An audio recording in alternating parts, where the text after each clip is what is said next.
on the lack of not having it Heh. in the plane of Yeah. reality and separation is the last cause us to dream about having it. So the natural thing is to dream of a new possibility based on your understanding that you don't have that experience yet. You understand?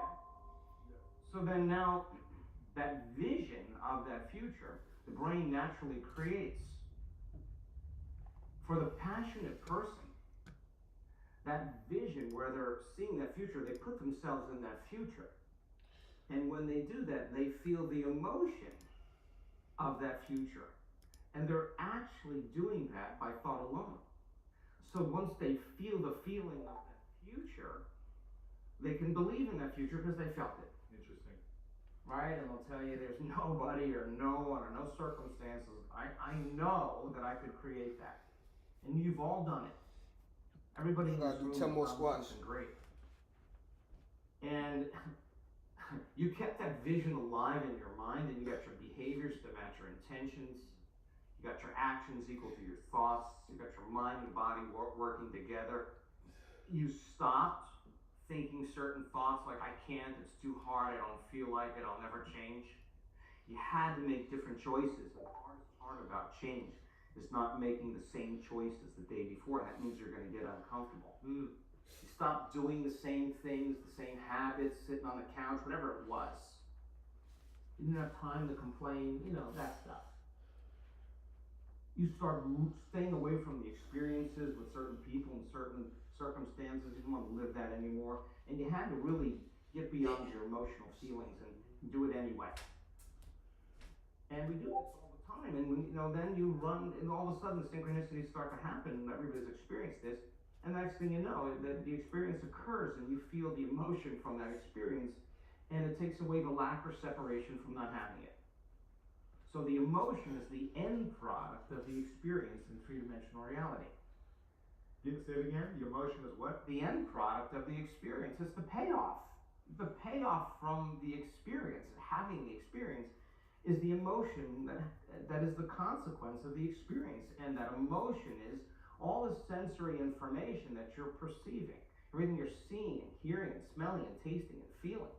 All that information is rushing back to your brain, and jungles of neurons are organizing into networks. And when they string into place, another part of the brain called the chemical brain, the limbic brain, the emotional brain, begins to make chemicals to produce that emotion.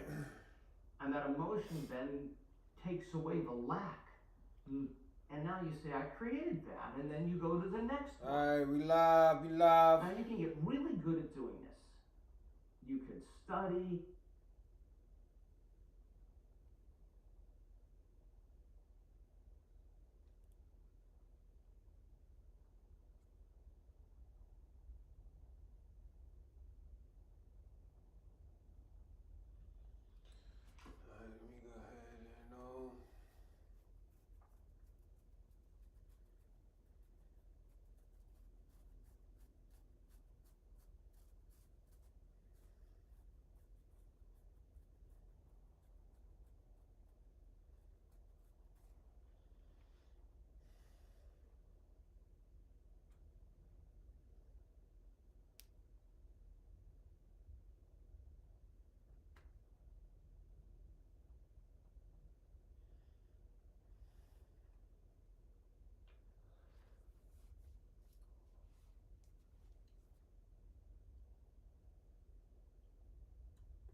You know what, chat?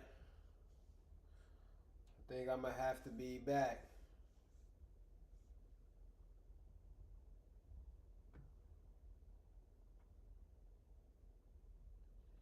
me get some more energy real quick.